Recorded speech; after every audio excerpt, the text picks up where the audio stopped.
पुराने ज़माने का जिक्र है। किसी मुल्क में एक गांव था। इस गांव के लोग सीधे साधे मगर बेचारे गरीब थे। उनकी गुर्बत की एक वजह ये थी कि वो बहुत ज़्यादा काहिल और आराम पसंद थे और अपना काम मेहनत और दिल लगाकर नहीं करते थे। दिल चाहा तो काम पर चले गए, न चाहा तो फारिग फिरते रहे। काम से ज़्यादा उनका दिल आपस में बातों में लगता था। गांव के लोगों की उन्हें आदतों की वजह से उन्हें मेहनत मजदूरी के ज़्यादा पैसे भी नहीं मिलते थे। इसी गांव में रहमत नामी एक बहुत ही अमीर आदमी भी रहता था। इसकी एक बड़ी सी हवेली थी और उसके बहुत से नौकर चाकर भी थे। इस हवेली में वो अपनी बीवी और बेटे के साथ बहुत मज़े से रहता था। वो निहायत लालची, मक्कार और खुद गरज इंसान था। इसके पास बहुत सारी ज़मीनें थी मगर वो उन पर खेती बाड़ी नहीं करता था। वो गांव के गरीब लोगों को सूद दिया करता था और जब लोग इसके सूद की रकम वापस ना करते तो इसके कारिंदे से मारा पीटा करते थे। गांव में कोई भी शख्स उसे अच्छा नहीं समझता था। एक रोज़ तेज़ बारिश की वजह से हर तरफ जल थल हो रहा था। ऐसे में एक छोटा सा बोना भीगता हुआ अपने खूबसूरत घोड़े पर सवार होकर इस गांव में दाखिल हुआ। उसने सोचा जब तक बारिशों का सिलसिला ख़त्म नहीं हो जाता वो किसी सराय में ठहर जाएगा। उसे अपने घर जाना था जो बहुत दूर परिस्तान में था और बारिशों में सफ़र करना मुश्किल होता है। इसलिए वो सराय की तलाश में इधर उधर फिरने लगा। अचानक एक जगह इसने बहुत सारे लोगों को इकट्ठे देखा। शायद वो गांव की चौपाल थी जहां सब लोग एक घेरे की शक्ल में खड़े थे। बोना जब वहां गया तो इसने देखा कि रहमत के कारिंदों ने चंद गरीब लोगों को पकड़ रखा है और उन्हें हंटरों से खूब मार रहे हैं। वो गरीब चीख चीख कर दहाइयाँ दे रहे थे कि उन पर जुल्म ना किया जाए, मगर मारने वालों पर उनकी दहाइयों का कोई असर नहीं हो रहा था। रहमत भी अपने 4-5 साला बेटे के साथ वहीं मौजूद था और ये सब तमाशा देख रहा था।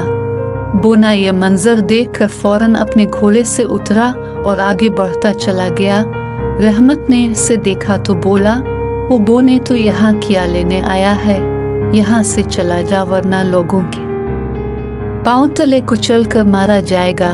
तुम इन गरीबों पर क्यों जुल्म कर रहे हो? बोने ने अपनी बारीक मगर तेज आवाज में पूछा। रहमत ने इस पर हंसना शुरू किया और इसे कहा, तो यहाँ से चला जा वरना तेरी भी पिटाई लगवा दूंगा। ये सुनकर बोना मुस्कुराया और बोला, तुम मुझे नहीं जानते, अगर जानते होते तो ऐसी बात न करते। रहमत ने कहा, क्यों नहीं जानता? तुम एक जरा से बोने हो और मैं चाहूँ तो तुम्हें यही खड़ा खड़ा दरिया में फेंक दूं। बोने को इस जमींदार की बात सुनकर बहुत गुस्सा आया। उसने कहा कि इस आदमी को मज़ा चखा देना चाहिए। उसने अपनी कमर में बंधी छोटी सी एक छड़ी निकाली और रहमत के 4-5 साल के बेटे की तरफ इशारा किया। वो बच्चा फिजा में बुलंद हुआ और ज़मीन से कुछ ऊपर जाकर हवा में मुअल्लक हो गया। इस अचानक उफ्ताद से बच्चा खौफजदा हो गया और मारे डर के जोर जोर से रोने लगा। रहमत ने यह मंजर देखा तो इसके होश उड़ गए। वो जोर से चलाया, ओ बोने, तो मुझे कोई जादूगर मालूम होता है। मेरे बेटे को नीचे उतार वरना तेरा बहुत बुरा हश्र करूंगा। ये कहकर उसने अपने कारिंदों को इशारा किया।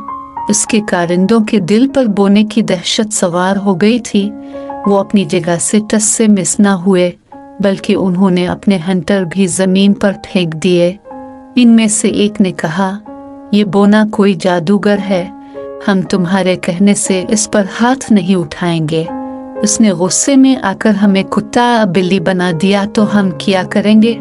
रहमत ने गुस्से में कहा, ठीक है, मैं ही इसका कोई बंदोबस्त करता हूँ। ये कहकर वो बोने पर झपटा, मगर ये क्या, अभी वो इसके नजदीक भी नहीं पहुंचा था कि बोने ने छड़ी का रुख उसकी तरफ करके उसे हल्के से घुमाया। रहमत किसी गुब्बारे की मानिंद फिजा में बुलंद हुआ और अपने बेटे के नजदीक जाकर रुक गया। इसका बेटा पहले से भी ज्यादा चीख चीख कर रोने लगा। आसपास खड़े लोगों ने उन्हें जमीन से इतनी बुलंदी पर देखा तो आंखें फाड़ फाड़ कर हैरत से उन्हें देखने लगे। बोने ने अपने घोड़े पर सवार होते हुए कहा, और लालची इंसान, अब तो यूं ही ऊपर टंगा रहेगा। तूने इस गांव के मजबूर और बेकिस लोगों पर बड़ा जुल्म किया है, तेरी यही सजा है। मैं तो अब चलता हूँ, थोड़ी देर में बारिश शुरू हो जाएगी और तुम मज़े से इसका लुत्फ उठाना। रहमत ने जो ये सुना तो वो गिड़गिड़ाने लगा। अच्छे बोने, तुम शक्ल से एक नेक और इंसान लगते हो, मुझ पर इतना जुल्म क्यों कर रहे हो? बोने ने कहा कि यह तुम्हारे जुल्म की सजा है, लेकिन तुम्हारा बेटा मासूम है, इसलिए मैं इसे नीचे उतार देता हूँ, लेकिन तुम ऐसे ही लटके रहोगे। बोने ने यह कहकर अपनी जादू की छड़ी को हरकत दी और फिर रहमत का बेटा धीरे धीरे जमीन की तरफ आने लगा। इसके पांव जमीन से लगे तो वो सीधा अपनी हवेली की तरफ भाग गया। जमींदार अपनी बेबसी पर बहुत ज्यादा परेशान हो रहा था। थोड़ी देर बाद इसने कहा कि ए बोने, मुझे नीचे उतार दो, मैं तुम्हें इतनी दौलत दूंगा कि तुम जिंदगी भर ऐश करोगे।